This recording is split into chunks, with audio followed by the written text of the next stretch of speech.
e é de Fyodor Dostoevsky. Provavelmente muitos de vocês, ou a maioria mesmo, nunca ouviram falar dele, pois eu também não. O que aconteceu foi que este livro foi-me recomendado por uma amiga e o livro foi publicado em 1866. Até boa aluna e assim, só que quando os pais se separaram, ela foi viver com a mãe. Eu estou toda a tremer. Ela foi viver com a mãe e começou a se dar com outras pessoas e assim, e começou a consumir droga. Depois começou para arranjar dinheiro para comprar a droga. Começou-se a prostituir aos 13 anos e a vender tudo o que tinha. E pronto, é assim, este livro não é aconselhado a ser lido por pessoas, tipo, acho, com menos de 12 anos, porque, pronto, devido ao tema e assim, mas, pronto, mas eu gostei imenso de ler o livro e é mesmo, quando lemos o livro percebemos mesmo como é que é o mundo das drogas, mesmo no interior e tudo o que implica. E eu gostei muito de ler o livro.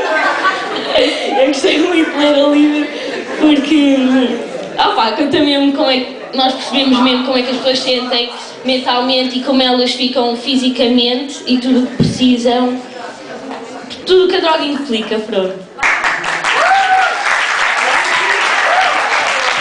Do que eu vou falar é a filha do capitão, que vos mostra aqui a capa. Este livro tem dois aspectos que para mim são fundamentais, que é, por um lado, a história de amor que decorre durante todo o livro, e por outro lado, o aspecto dos cenários de guerra reais, bem descritos pelo seu autor, o jornalista José Rodrigues dos Santos. A história de amor passa-se entre um capitão português e uma jovem francesa. Esse capitão português é o capitão Afonso. Aliás, o livro começa por descrever a sua infância, o lugar em que são criados, como é que é feita a sua formação, desde que entraram na escola até a passagem pela faculdade, ou equivalente à faculdade, até depois à sua ida para a França, integrados no contingente português que esteve na Primeira Guerra Mundial, na Flandres, junto dos aliados, a combater os alemães. Portanto, há aqui dois aspectos fundamentais para mim, que é, por um lado, a história do amor, e, por outro lado, a pesquisa. Já é, se há alguma, eu já não leio muitos livros, se calhar mais apropriados para a vossa idade. No entanto, fiz um esforço, pensando nos últimos livros lidos, agora começo a estar outra vez um bocadinho mais a par dos livros infantis, na minha condição de avó, mas ainda não tenho nenhum neto adolescente, se calhar quando chegar lá seria mais fácil falar convosco acerca disso. No entanto, pensando um bocadinho, de facto, nos últimos livros lidos, escolhi um livro que eu gostei muito e que li há pouco tempo ainda, de uma escritora que eu aprecio, Isabela Allende, não sei se vocês já alguma vez ouviram falar. Há alguns livros dela de que eu tenho gostado muito, e este em particular. É um livro muito fácil de ler, mesmo na vossa idade, é muito fácil de ler. É um livro, como vocês veem, pequenino, com uma linguagem acessível, e com uma escrita muito fácil de nós entendermos. Porquê é que eu gostei muito deste livro e porquê é que gosto desta autora em geral? A primeira razão é porque ela, sendo uma pessoa que põe na sua escrita algum sonho e fantasia, que eu acho que nos faz falta a todos nós, não deixa de ter o pé na realidade, o que eu também acho muito importante. Eu, pelo menos, tenho alguma dificuldade em ler livros. Porque quando comecei a ler foi quando um excerto deste texto estava no meu manual e eu gostei muito da história e aparecia o início. Eu queria saber como é que ela se ia desenvolver, como é que ia ser, se o João, sem medo, ia conseguir viver essas aventuras. Então eu comecei a ler o livro e fui lendo. Então eu gostei muito porque ele tem muitas aventuras no mundo fantástico que é muito importante nós lermos porque dá voltas à nossa cabeça, temos de ter muita imaginação. E é a história de um menino que se chamava João, que vivia numa aldeia que era Chora que logo bebes. Era uma aldeia em que as pessoas eram muito choramingas, estavam-se sempre a lamentar, e ele estava farto de viver lá. Então a aldeia tinha um muro à volta e ninguém gostava de passar por lá porque dizia que era muito perigoso. Então o João, sem medo, passou e a partir daí viveu grandes aventuras. E é muito divertido. O problema é que ele vê-se como é que eu ia dizer? Pronto, é muito difícil ele voltar e ele está com saudades de casa, apesar de saber que aquela aldeia é muito monótona e ele não gosta nada de coisas assim. Então ele vai tentar, e as aventuras são de ele tentar descobrir o outro mundo e tentar voltar para casa. E eu gostei muito de ler até ao fim para saber se ele conseguia voltar e para descobrir as aventuras que ele viveu. É por isso que eu gosto deste livro. Da Jane Austen. Este é um dos meus livros favoritos, já o li muitas vezes. E basicamente fala de uma família, que é a família Bennet, que são dois pais que têm 5 filhas. E basicamente é o desenrolar da vida das filhas, que dentro do século XIX, portanto, numa sociedade que é bastante diferente da que nós estamos habituados hoje em dia, mas eu acho que é muito interessante ver a forma como as coisas evoluíram e como são muito diferentes o que se passa de hoje em dia do que se passava na altura. E também a forma como há coisas que continuam exatamente iguais. Eu pessoalmente gosto muito deste livro porque acho que esta escritora tem imenso jeito para descrever os personagens e para criar personalidades que são extremamente interessantes e bem apanhadas e que compreendem perfeitamente a natureza humana. E pronto, também não me vou alongar aqui muito, eu acho que é um livro que vale a pena ser lido. Este o exemplar que eu tenho aqui é da biblioteca e está em inglês. Em inglês eu não consigo tanto a ler porque o inglês este aqui é um bocado complicado e para se ler tem-se mesmo de se ler com um dicionário ao lado. E pronto, dá um bocado de trabalho e bastante tempo. Portanto, mas em português lê-se muito facilmente, é muito rápido. Foi quando acabei o 9º ano e tinha acabado de dar aquela parte da história que vocês já deram, a história mundial, pronto, e o comunismo e o capitalismo. Pronto, eu acho que este livro retrata bem, eu pelo menos gostei muito de ver, pronto, a vida aqui das personagens. Começa com a história da avó, que ainda estava... Quer dizer, como é que uma sociedade pode mudar de um extremo para o outro e o que é que isso acaba por trazer? Começa com a história da avó, que aos 15 anos foi vendida como concubina, basicamente é uma prostituta. Foram-lhe enfaixados os pés, não é? Na altura enfaixavam-se os pés às mulheres para ficarem pequeninos, porque isso supostamente era considerado...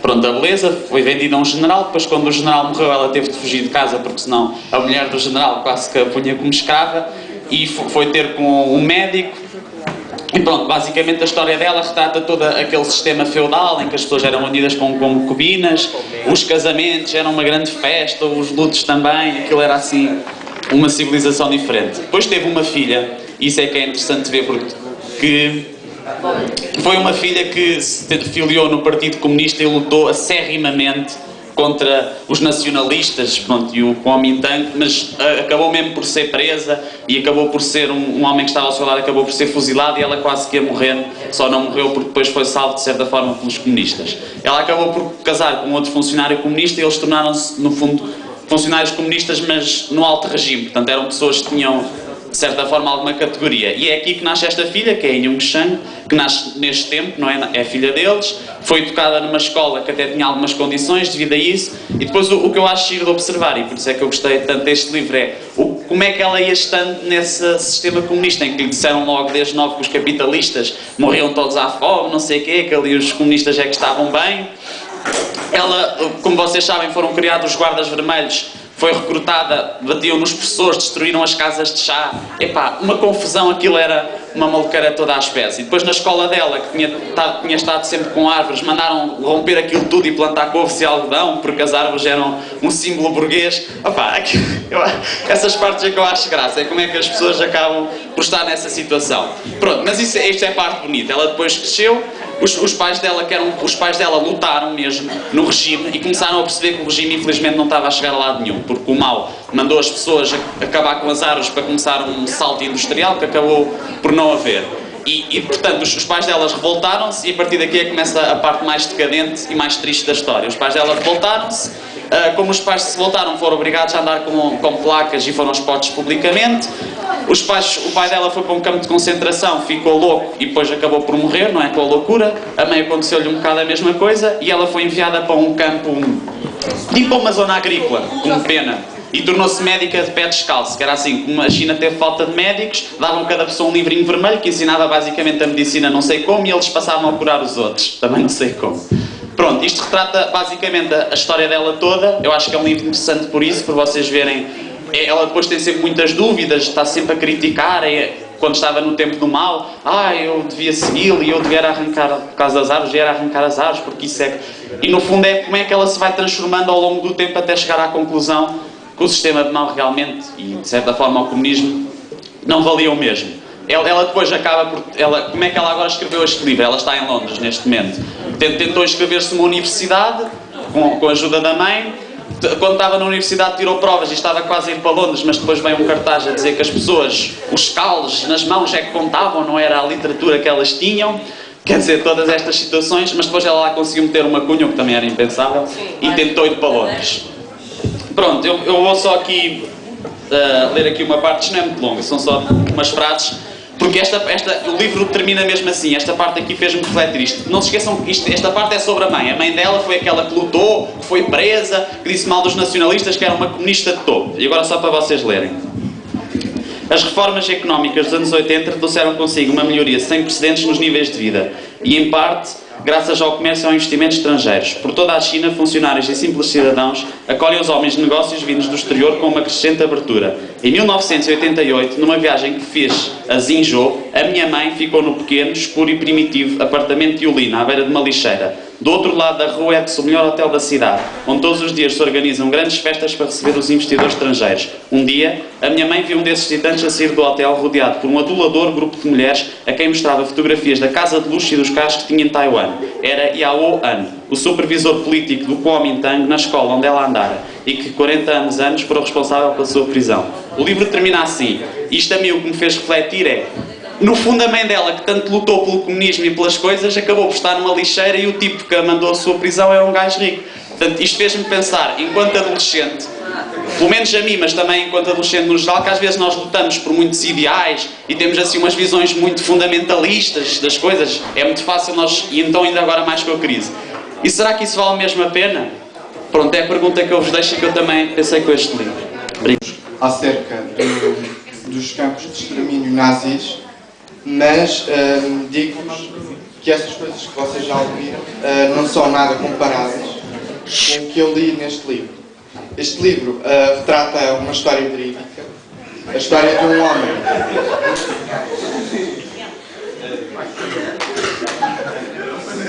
A história de um homem de nome Primo Levi, que é italiano e é de origem judaica e que é capturado pelos nazis em 1943 e é levado para um campo de concentração que vocês todos conhecem, que é Auschwitz. Eu não vos vou contar a história, porque acho que não vale a pena. Porque se vocês quiserem saber, basta ler o livro. Vou-vos ler apenas um poema de introdução para vocês compreenderem melhor. O poema chama-se exatamente como o livro, Se Isto é um Homem. Vós que viveis tranquilos, nas vossas casas aquecidas, vós que encontrais regressado à noite, comida quente e rostos de amigos. Considerei se isto é um homem, quem trabalha na lama, quem não conhece paz, quem luta por meio de pão, quem morre por um sim ou por um não. Considerei se isto é uma mulher, sem cabelos, sem nome, sem mais força para recordar, vazios os olhos e frio o regaço, como uma rã no inverno. Meditei que isto aconteceu. Recomendo-vos estas palavras, esculpei-as no vosso coração. Estando em casa, andando pela rua, ao deitar-vos e ao levantar-vos, repetei-as aos vossos filhos, ou então que desmorou na vossa casa, que a doença vos entreve, que os vossos filhos virem a cara. E é isto. Conselho de vida muito